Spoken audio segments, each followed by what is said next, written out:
सिरोही मुख्यालय से लगभग 14 किलोमीटर की दूरी पर एक गांव है सनवाड़ा।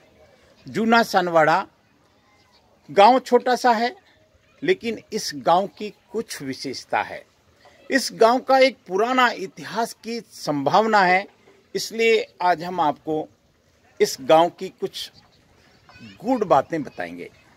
गांव जो सामान्य रूप से होता है, कुछ घर होते हैं, आसपास हरियाली होती है, खेत होते हैं और पेड़ पौधे होते हैं और फिर पशु होते हैं और पशुओं की देखभाल होती है, वो सब हम देख सकते हैं।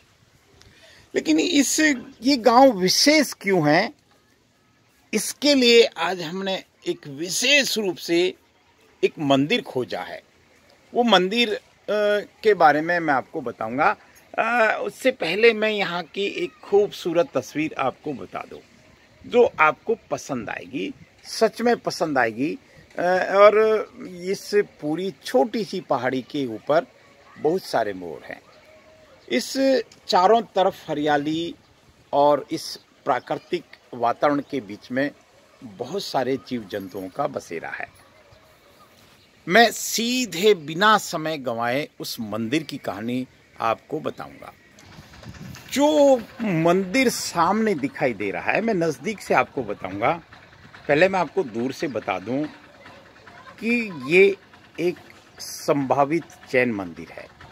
संभावित जैन मंदिर है। वर्तमान में इस गांव में कोई जैन परिवार नहीं रहता। मंदिर भी खंडहर हो चुका है। हो सकता है किसी जमाने में ये चमचमाता मंदिर रहा होगा। मैं एक तस्वीर आपको और बता दूं, ग्रामीण परिवेश, किस तरह से पशुपालन होता है, किस तरह से गाय भैंस बकरी आदि की देखभाल होती है, और वो ये एक रमणीक नज़ारा होता है। अब मैं आपको उस मंदिर की कुछ बातें बताऊंगा जिस पर आपको सोचना पड़ेगा। ये दृश्य हमको गांव में दिखता है, जिसमें क्योंकि पशुओं के लिए खास तौर से पूरी व्यवस्था होती है। ये मंदिर देखने लायक है। किसी जमाने में ये मंदिर भी चमचमाता हुआ, किसी जमाने में ये मंदिर आस्था का प्रतीक रहा होगा। लेकिन संसार मरण धर्म है। इस संसार में हर किसी को मरना होता है, हर भौतिक वस्तु को मरना होता है। हम जिन मंदिरों को बड़ी आस्था से बनाते हैं, वो एक दिन इसी रूप में आ जाएंगे। ऐसा हमने इतिहास में पढ़ा है। इस मंदिर को देखिए, ये सिरोही जिले के सनवाड़ा गांव, जूना सनवाड़ा गांव। आज इसको मैं दिखाने की कोशिश कर रहा हूं सिरोही टेम्पल्स के माध्यम से। मैं इसकी परिक्रमा करता हूं। ये निश्चित है क्योंकि ये जैन मंदिर है। आज यहाँ कोई जैन परिवार नहीं रहता। हमको कुछ यहाँ कुछ चिन्ह दिखाई दे रहे हैं जिनसे हम कह सकते हैं स्पष्ट रूप से कि ये जैन मंदिर है। हम एक प्रतिमा देख रहे हैं। और हमने भगवान महावीर स्वामी के प्राचीन मंदिरों के बारे में अक्सर ये देखा है, अक्सर ये सुना है कि भगवान महावीर स्वामी ने सिरोही जिले, या यूं कहें कि अर्बुद प्रदेश में 7 बार विहार किया था जीवित काल में। और नाना दियाना नादिया जीवित स्वामी वांदिया, ऐसी कहावत भी हमने देखी है, सुनी है। हम इस मंदिर को देखें, इसके शिखर को देखें, इस गुंबद को देखें, और मैं कहता हूं कि ध्यान से देखें। आप देखिए कि किस जमाने में ये मंदिर बना होगा। लेकिन समय के साथ समय का पहिया घूमता गया, समय गुजरता गया, सदियां गुजरती गई, पीढ़ियां गुजरती गई, और आखिर में ये मंदिर इस हाल में हम देख रहे हैं। अब हम नमन करें साहब। आज हमारे पास चर्चा के लिए बहुत कुछ है। बहुत कुछ इसलिए है कि ये एकांत है और ये पहाड़ी है, और यहाँ से बामणवाड़ जी मुश्किल से होगा 10-12 किलोमीटर दूरी पर होगा। यहाँ सिवेरा और ये ऐसे स्थान हैं जहाँ भगवान महावीर स्वामी के जीवित काल के ऐसा अवशेष दिखाते हैं, मंदिर दिखाते हैं। ये आप इसको देखिए। मैं राजेंद्र नरूका सिरोही टेम्पल्स के माध्यम से एक बात जरूर कहूँगा कि सिरोही का आध्यात्मिक इतिहास बड़ा रोचक है। यहाँ हम एक और प्रतिमा को देख रहे हैं और मैं नज़दीक से दिखाता हूँ। हालांकि ऐसा लगता है कि यहाँ रख रखाव का जिसको कहें पूर्ण अभाव है। यहाँ इस मंदिर की मैं बात भी कराऊंगा यहाँ के स्थानीय लोगों से। हालांकि उन लोगों का तो ऐसा मानना है, यहाँ कांटों के बीच में यहाँ मैं आज पहुँचा हूँ और मैं इसकी थोड़ा सा बारीकी से दिखाने की कोशिश कर रहा हूँ।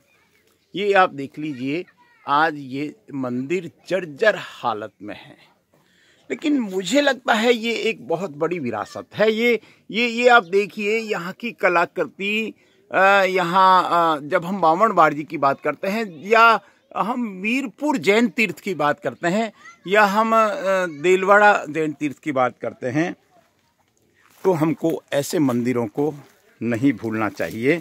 ये भी सच्चाई है, ये बिल्कुल सच्चाई है। मैं आज यहाँ सनवाड़ा हम पहुँचे, हालांकि हमारा मकसद था, देखिए ये इस प्रतिमा को पहले तो मैं नमन करता हूँ। इसमें भाव है, इसमें प्राण है, इसमें जिसको कहें कि एक जीवंतता है। लेकिन संयोग से या जो भी कारण है, यहाँ वर्तमान में गौ माता यहाँ रहती है, यहाँ के गांव के लोग रहते हैं। और ये मंदिर, मैं इस मंदिर को बताने का श्रेय श्रवण सिंह जी को भी देता हूँ, क्योंकि वो इसी गांव के वासी हैं। भले ही देशावर उनका कारोबार है, लेकिन वो गांव से जुड़े हुए हैं। मैं इस बात को आगे कैसे बढ़ाऊं आपको, ये आप देखिए, इस मंदिर को मैं हर एंगल से दिखाने की कोशिश कर रहा हूं। अब इसमें एक काम हम जरूर करें, जो भी धर्म प्रेमी हैं, जरूर इस वीडियो के माध्यम से इस मंदिर को देखें। और अगर संभव हो, मेरे को बाजी आप ये बताएं, आप यहीं के निवासी हैं, इसी गांव के, आप क्या कितना पुराना मंदिर है ये? मेरे पिताजी है, मतलब आपके पिताजी, आपके दादाजी, हाँ। उनके पिताजी सब इसको ऐसा ही देख रहे हैं? ऐसा ही देख रहे हैं। अरे यहाँ तक तो गिरा वो पड़ी हो, ये गिर गया होगा, स्वाभाविक है। बाकी ये यहाँ तक था और इस पहाड़ी की तलहटी में ये मंदिर बना हुआ था। दिख रहा है, क्योंकि भगवान महावीर सिंह या तमाम तीर्थंकरों की कुछ प्रतिमाएं हमने देखी। अंदर मूल नायक तो नहीं है यहाँ कोई, लेकिन ये मंदिर है। तो क्या आपको लगता है जैन मंदिर ही होगा ये? जैन मंदिर है। अभी यहाँ कोई गांव में जैन घर है? नहीं है।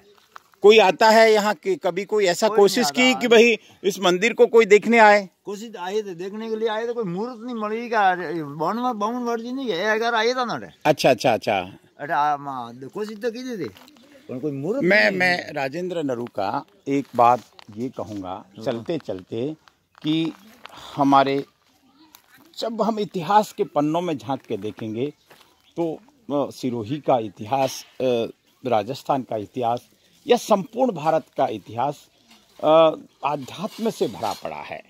और ये हमको इस तरह के मंदिरों के अवशेषों से हमको समझ में आता है। मैं मेरी बात को इस बात के साथ विराम देता हूँ कि ये विरासत है, संभवतः 1000 साल पुराना होगा, हो सकता है उससे ज़्यादा पुराना होगा। अब ये तो वो ही बता सकते हैं जिनको इस तरह का जानकारी हो। लेकिन इस YouTube चैनल के माध्यम से इस मंदिर को देखने के बाद मैं एक अपील तो करूँगा प्रशासन से भी और जैन धर्म के जानकार लोगों से भी कि इसके इतिहास को जरूर खंगालें कि जूना सनवाड़ा में कभी कोई मंदिर रहा होगा। मैं मेरी बात को गौ माता के दर्शन के साथ विराम देता हूँ और एक चीज़ और चलते चलते बता के मेरी बात को विराम दो। आप रणजीत सिंह जी हैं, ये कह रहे हैं कि कहाँ तक पावड़ी थी? आप यहाँ तक रास्ते तक आपने देखा? हाँ, मैं देखा था। मतलब आपने बचपन में ऐसा देखा कि यहाँ तक पावड़ी थी? हाँ सर। इसका मतलब ये वाकई में बहुत प्राचीन मंदिर रहा होगा और प्राचीनता के साथ में इसकी भव्यता भी रही होगी। इसके गुंबद को देखकर हम अनुमान लगा सकते हैं। मैं मेरी बात को एक आनंद के साथ, हर्ष के साथ विराम देता हूं कि ग्रामीण परिवेश है लेकिन आनंद का परिवेश है। और इस ग्रामीण परिवेश में हमको जो मधुमक्खियां दिख रही हैं, ये जिन भाई का भी मकान है। ये एक ऐसे किसान का मकान है जो किसान को आधुनिकता के साथ करता है, किसानी को अनार के साथ करता है, फलदार वृक्षों के साथ करता है, एडवांस टेक्निक से खेती करता है और उसको भी जीना आता है, उसको भी जीने की कला आती है। मैं राजेंद्र नरूका इस हर्ष के साथ, इस आनंद के साथ विराम देता हूँ कि यहाँ मातृशक्ति बड़े आनंद के साथ बैठी, क्योंकि यहाँ स्वागत और सम्मान है। पुनः पुनः बधाई और धन्यवाद। नमस्कार।